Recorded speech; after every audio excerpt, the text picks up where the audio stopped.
Hi. This is me playing keys in a band about 20 years ago, touring with Slash, or it may have been a costume party. A lot of alcohol was involved, I don't remember.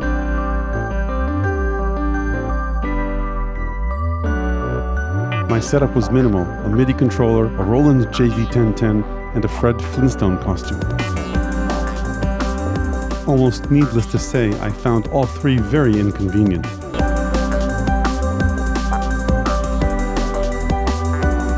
But it turns out at that time Roland launched just what I had needed, the JUNO-D series of performance synths.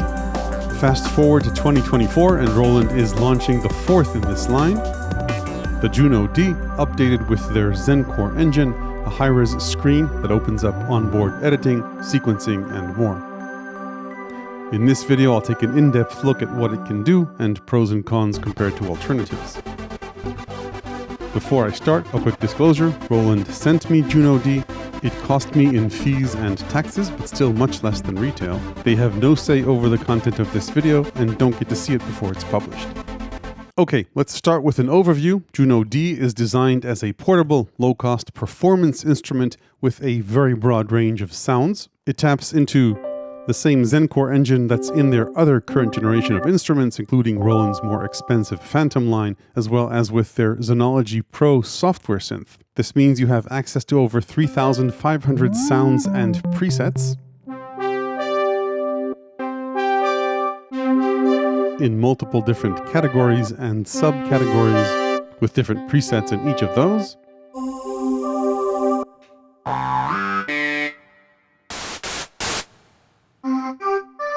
You can either play these presets individually or arrange them in splits or layers of these two sounds, for example, or in complex scenes that can include up to 7 different parts or tones, melodic parts or tones. And then you can add an 8th drum kit, or rhythm tone as it's called here. You've got basic sound design controls on the panel, and if you want, you can also edit the entire ZEN Core sound either on board. A word of warning: this involves quite a few parameters and tabs of parameters because it's a pretty powerful engine. You can also make sounds on Roland's Synology Pro software and import them here, or import ready-made presets from Roland's cloud service. There's no sampler in here, but you can import your own samples and play them chromatically if you want. Hi. Or if you want, add them to a drum kit and trigger them just like any other sample. You can also load in up to 2 of many available EXZ sound expansion packs from Roland. That said, JUNO-D doesn't include all the engines from their current lineup, so it doesn't have the Enzyme wavetable synth or the ability to draw your own waveforms, nor does it include various vintage instrument models like the SH-101, Juno 106, and so on, though ZEN Core itself has plenty of presets that sound very similar. The ZEN Core engine itself, by the way, is based on multiple synthesis types. These include sample playback or PCM, virtual analog, a supersaw, a noise generator, as well as various cross-mod or FM options. Each voice in ZEN Core is actually a combination of 4 different partials. These aren't just oscillators, but actually full copies of a synth engine with a pitch envelope, filter envelope, its own filter, amp envelope, of course, different LFOs, and mod matrix options. All this means you can make very rich evolving sounds within one single voice, and like I mentioned, you can layer 7 of those along with a rhythm section. And in terms of hands-on controls, you've just got these 4 knobs with these parameters and a secondary set of parameters that they can control, and you can assign these to a few other destinations. These faders, by the way, control the levels of the 2 splits. If you've got 2 parts, then parts 3 through the rhythm section and the microphone input. Continuing the tour, also on the panel are 16 colorful buttons that can be used for various things, like turning partials on and off in this case, or selecting which partial you want to edit, turning the EQ and effects on and off. This is when you're editing a sound. You can sequence with them using the sequencer, we'll get to that, and you can also use them to select different sounds or presets or scenes if you're going through scenes. Besides the knobs and faders, you've got a classic Roland pitch bender and mod controller, quick controls for splits and layers, as well as quick access to the arpeggiator, chord, and drum modes. Front and center is the high-res color screen. It's not a touch screen, but has great viewing angles and is crisp and clear. The top row will show you what these knobs are assigned to, and the bottom row shows you which effects are on. You can quickly toggle these, by the way, by holding Shift. Speaking of effects, you've got a global chorus/delay and reverb. These two slots are send effects, master send effects, that you can send to from any one of the 8 parts. iEffects is one single global effect that you can apply to any one of the 8 parts in a scene, or all of them. And then each part or tone in a scene gets its own MFX, also with a selection of one of those 90 different effects. When you're on the home screen, meaning that you've exited as far as you can go, you'll see the scene name on top, and then any tones or parts that are a part of that scene in the middle. So single tone parts will look like this, and this is a super layer, for example. We'll get to that in a bit. And these are dual layer scenes, and this is what a split looks like. And when you've got the full 8 parts active, it looks like this. And you can choose parts by scrolling and selecting different sounds. There's a bit of shiftiness with the shift button, obviously, but not too much. Shift functions are the ones that are labeled with these brackets. And then the menu button is also sort of like a shift. You can hold it and touch a control to edit what it does. You don't have to. You can also get to this through the menu system. It's just a convenient shortcut. The screen is color and high res, which is great, but it isn't too big and it's not a touch screen. So getting into the nitty-gritty of specific parameters requires quite a bit of paging and cursoring around. If you do want to design your own presets, I highly recommend using Zenology Pro and then transferring them over here. Then moving on to the right, you've got the 8 phrase pad pads. These aren't velocity sensitive. These buttons, by the way, aren't velocity sensitive either, and they can do one of 5 or 6 different things. If we turn off their different modes, then they just trigger different sounds, and you can customize these. In sequencer mode, you can use them to choose which of the tracks you're editing. And then in this mode, you can also activate the mute button to mute different tracks. Mute on its own, by the way, can mute tracks regardless of the sequencer. So as you activate different tracks or parts, you can have the keyboard control all of them or some of them if you like, and then mute some of them using these buttons. You can quickly activate tracks, by the way, in sequencer mode with Shift. If these are lit up, the keyboard basically controls all 8 parts at the same time. Anyway, continuing with the phrase pads, they also have a rhythm mode. This is a totally different mode aside from the sequencer, where these pads let you play preset drum loops based on different elements of a song and different styles.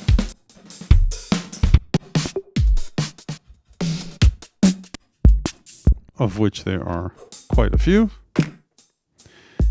And you can also swap out drum kits for this. Changes here are in sync or quantized to the bar.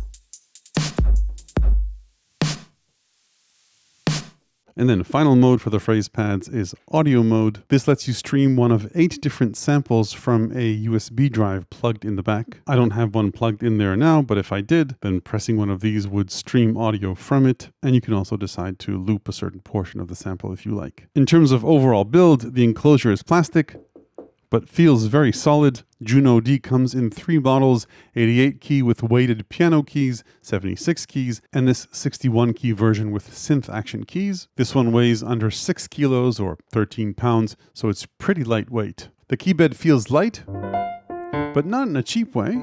It feels good to me, with a nice bouncy action, but does not have aftertouch. I'm told by Roland this is the same keybed as the more expensive FANTOM O workstation. In terms of connectivity, JUNO-D has a 1/4 inch headphone output and stereo outputs, also 1/4 inch, a 3.5mm external input. This can be passed on to the outputs, but you can't apply effects to it. It's got a mic combo jack with gain control, though no phantom power, MIDI in and out, and both expression and sustain pedal jacks, a USB Type-A port for storage, and USB-C for audio, MIDI, and interestingly, JUNO-D can also be powered by USB-C, though it needs a fairly powerful power brick to work. Okay, let's dive in a little bit deeper and explore how partials, tones, parts, and scenes come together. The thing that you get over 3,500 of is a tone. So this is a tone, this is a different one, a different one. And as you can see, there are plenty of tones just for pianos. And then these are sorted by categories. So electric pianos, slightly different character to each. If you want, you can hit enter and browse through tones like this and look at the different categories of e-pianos. By the way, with shift, you can go quickly up and down. So this is tab 1 and tab 2 for e-pianos. So you can do this on a per category basis with multiple tabs often per sound type. And these tones are very diverse.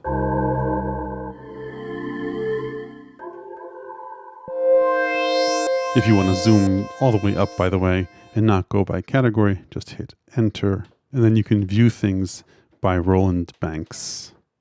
This is, of course, if you want to see everything in like very, very long lists. Like I mentioned earlier, each tone is actually potentially a whole bunch of partials.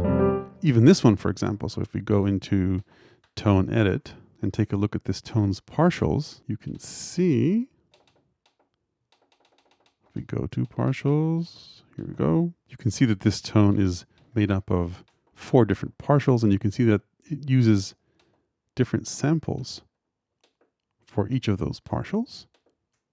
And in the case of this piano sound, these samples are sorted by velocity range. So it'll choose different samples depending on how hard you play. Just to give you another example of the complexity of these things, if I go into, I think, this category. Yeah, this is one tone in here. So if we briefly look at the tone itself in here and the partials, you can see that this tone has 3 virtual analog partials and 1 noise partial. And we can mute them. So this is nothing. This is partial 1, partial 2, partial 3, partial 4, and all of them together. So this is one of 3,500 tones. Then, like I mentioned, you can easily create splits or dual layer sounds. So this dual layer sound is this crazy sound and a piano. And in a split, it would sound like this. And then there's one more quick shortcut, which is a super layer, also known on other synths as Unison. So if we enter that by pressing these 2 buttons and choose maybe a synth sound. So it starts with 3 layers of this sound, and you can increase that up to 7 and increase the detune.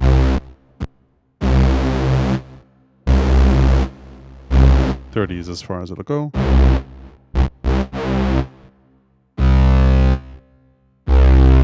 Pretty massive.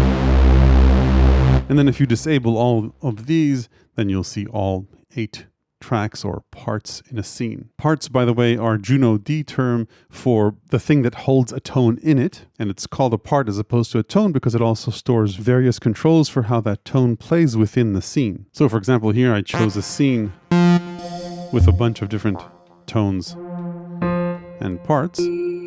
So an example for a scene-related parameter as opposed to a tone-related parameter is how these different parts are scattered across the keyboard. So you could choose different ranges for each of the parts, different key ranges. And then beside that, if we hit menu, there are a whole bunch of part-related parameters. So you could transpose a single part up or down, use offsets to change its sound design, control its tuning even if you wanted on a per-part basis, and also have it control an external MIDI device. Then all the way back to the left, the tone tab lets you control things like its level within a scene, its panning within a scene, and sends to the chorus and reverb. This is where you can also choose to send it to the eye effects. Okay, let's continue exploring a few scene-based things. We've got an arpeggiator. We can go through the menu, but we don't have to. You can just turn it on by pressing this button, and it will arpeggiate away. You can hold it with shift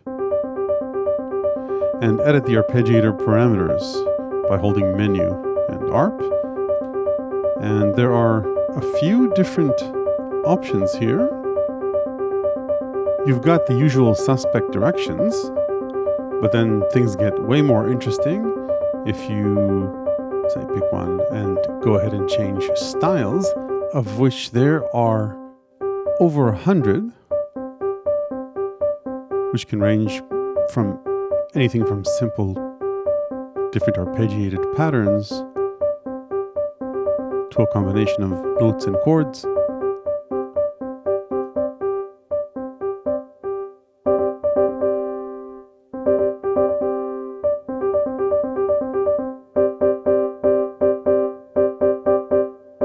And each of these styles has 8 variations.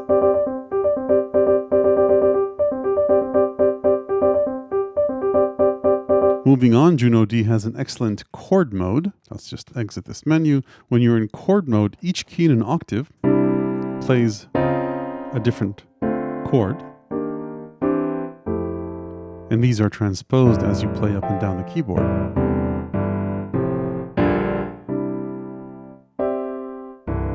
And here too, menu plus chord opens up a bunch of interesting options. So each of these is a different chord pack or bank.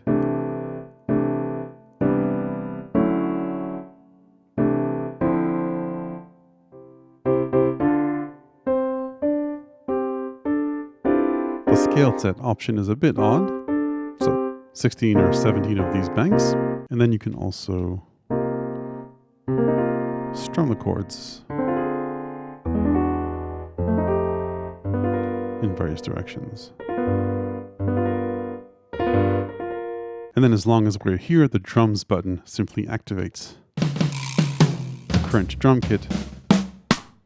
And if I didn't already mention it, there are quite a few different sounds in each of these kits.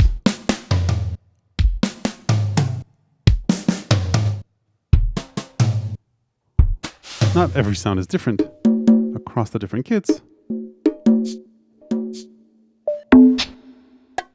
but often they are. So back to scenes. Let's explore scene edit for just a bit more. We already saw that we can edit part parameters. Let's take a look at common parameters for scenes. I won't go through all of these. I'll just mention that scenes also include sequencer data. We'll get to the sequencer in just a bit. Okay, let's move on and talk about effects. Like I mentioned earlier, you've got 5 different stages of effects, and we can toggle them all off if we want. So this is our dry piano sound. M-effects, as I mentioned earlier, these are effects that live with a single part or tone. A tone can come with an effect, or you can grab that effect and swap it. If we go into Menu, Scene Edit, and then go into Effects, this is where you can edit the part EQ and the part M-effects. We can just use the one in the tone or grab it into here. Let's go for the tone. Currently, this is just through, meaning nothing. And there are quite a few of these, I think over 90 of them. So I won't play them all, but let's just listen to a few, say step phaser, speaker simulator. Rather than say their name, I'll just let you listen to them.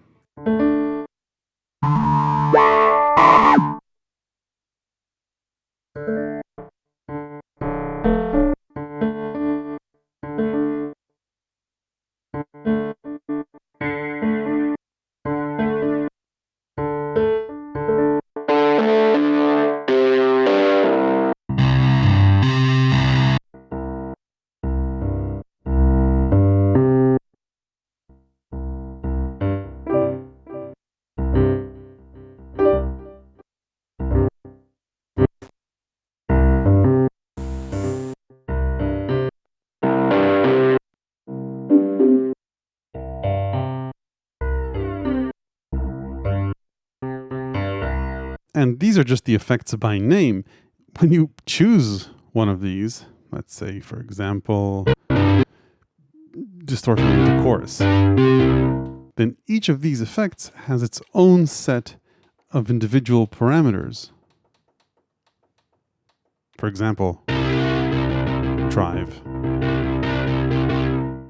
This is a combo effect, so it also has chorus parameters. So if I go back up here and scroll through this list, you can see the parameters change based on the effect I choose. Sometimes this list can get pretty long. So that's the M effects, meaning the effect that goes with the tone. And beside that, we've got a scene effect called I effects. This is basically the same list of effects, only this time it sits on a scene level, meaning you can choose which of the parts gets routed through it. And then beside that, you've also got a scene chorus and reverb. The chorus actually is a chorus/delay. You can choose which effect sits in this slot, and you can choose the type of reverb that sits in this slot as well. To listen to these, I'll just disable the reverb for a bit. Now for us to hear this, because we can't now, we need to make sure we're sending audio from this part to the effect and that the effect level is more than 0. So that is done in the scene on the part level. This send will do, though we can increase it if we want. And we're still not hearing it because I need to go into effects and then choose the chorus/delay and increase its level.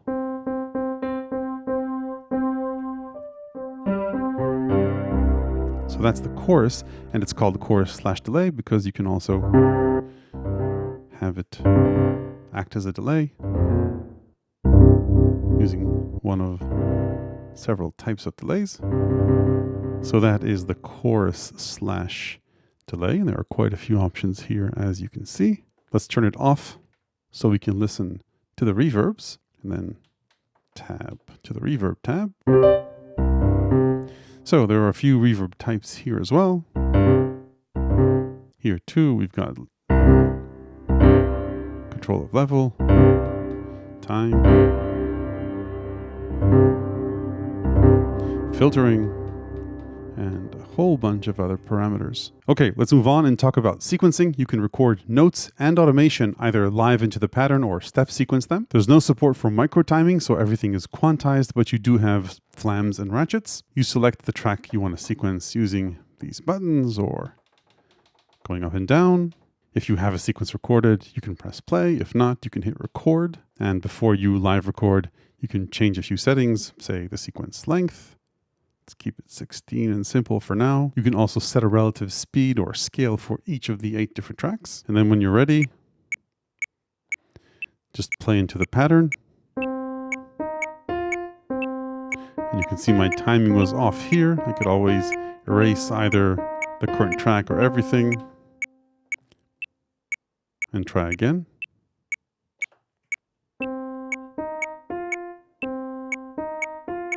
So that was pretty simple. I could always go back into my scene, and since sequencing just pianos wouldn't be too interesting, maybe let's choose a choir sound here. Then just hit record and play and record something.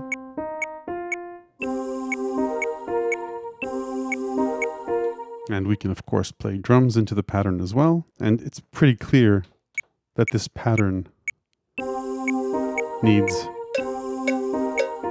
cowbell, but I could sequence anything else, of course. So that's live sequencing, and you can also step sequence by hitting Shift and Sequencer. The way this works is a bit different between the drum track and the other melodic tracks. For the drum track, it's TR style sequencing, so we're seeing the cowbell sequence here. But if I wanted to add anything else, say a boring kick, I could add it like that. Or anything else. And then let's maybe erase this masterpiece altogether for melodic step sequencing. So that is as simple as can be. I've got my piano here. I can choose any step I want. Start with step 1 and just enter notes or chords. I can view these if I wanted to, or just play it. And if you want, you can also sequence automation on a per step basis. The filter probably won't do much here. Again, up to 4 parameters. So if I exit this mode, and just say I want a short release here. So now release will increase as the pattern progresses. So that's pretty much it for sequencing. There are a few other things you can do. If your pattern has more than 16 steps, you can move between 4 pages using these buttons, and you have also shortcuts for copying steps or clearing automation or clearing notes. You can control tempo and even swing if you want. Of course, there's a mixer here for level. Remember, these 2 faders control parts 1 and 2, and these 3 through R, or you can just do things manually, panning and leveling individual tracks. So that's the core of sequencing. I think we talked about pretty much everything there is to know about ZEN Core sounds. If you choose a drum track, then you can edit the drum instrument. The options here are quite insane as well. You can load up to 4 different partials or sounds, actually 8 if you want to go in stereo. These 2 can be controlled with velocities on a per instrument basis. Each sound has its own pitch envelope, filter envelope, and amp envelope. So each different sample gets its own set of parameters. And then kits also get their own effects. 6 compressors. Now you can also load your own samples into these different kits, and you can edit samples here. You can't sample into here, unfortunately, but once you've loaded up a sample, then you can do a few basic things like reverse a sample or truncate it. Okay, let's briefly explore the microphone, vocoder, and auto pitch features. You can plug in a dynamic mic in the back. There's no phantom power, and you can either pass through this audio as is, or head out to Scene Edit and apply a vocoder or pitch correction to it. So let's turn this on and check out the vocoder. This is the vocoder. There are plenty of presets here. I won't go through all of them. Of course, this is a must. By your command. And then there's a very interesting auto pitch function. So you can set a scale. Let's go for major. And in my case, definitely hard auto pitch. And it sounds like this. 1, 2, 3, 4, 5, 6, 7, 8. Which is pretty useful, certainly for me. Okay, let's talk about pros and cons for JUNO-D. On the pros side, for a relatively low price, you get a portable keybed with thousands of ZEN Core sounds, basic but easy to use hands-on controls. It's very easy to set up scenes with 1 or more sounds. The fact that each tone includes 4 partials and each scene can have up to 7 different sounds or layers, plus a drum kit, means plenty of sound design flexibility. You can stream a backing track off the USB drive. You've got plenty of rhythmic ARPs and chords, and the multi-track 64-step sequencer is also a great perk. If you can sing, there's a mic input, and if you can't, there's a vocoder and pitch correction. So if you're performing alone or in a band and are called upon to play anything from synths to choir sounds, to wind instruments, brass, strings, I think you get the idea. There's a pretty good chance you'll find the sound you need among the thousands in here. Now, each of the sounds on their own may not sound as good as maybe a full orchestral sample set or a full piano emulator. But what you get here may be good enough. These are sounds that have proven themselves over the years to be perfectly usable. Finally, on the pros side, scene switching is super fast, and you can hold a sound and play the sound from the next scene and morph to the next scene and so on. I don't think load times are noticeable here. I did notice that time-based modulation might change if the tempo changes between scenes, but overall, I think it's a very seamless experience. Now that said, on the cons side, in terms of this being a performance machine, this is mainly a preset instrument. You've got hands-on controls of the filter, resonance, and attack, and release. And you can assign these to different parameters. You can see what they are on screen. And the faders are useful for part levels, but basically that's it. For anything else, you're going to have to dive into menus.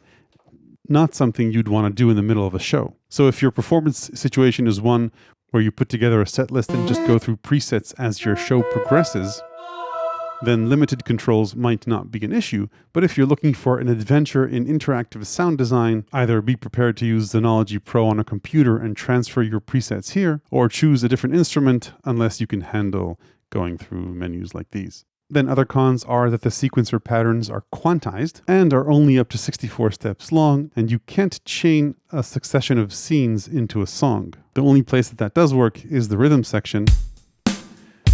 So these changes are quantized.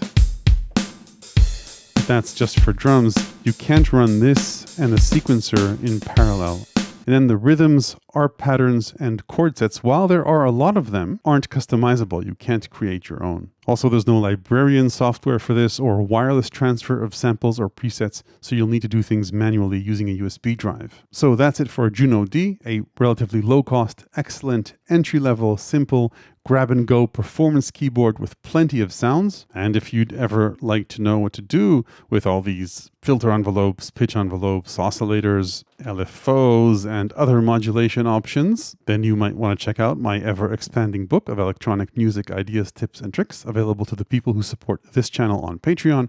Hit like if this was useful, ring the YouTube bell below if you want to make sure you don't miss the next one. Thanks for watching.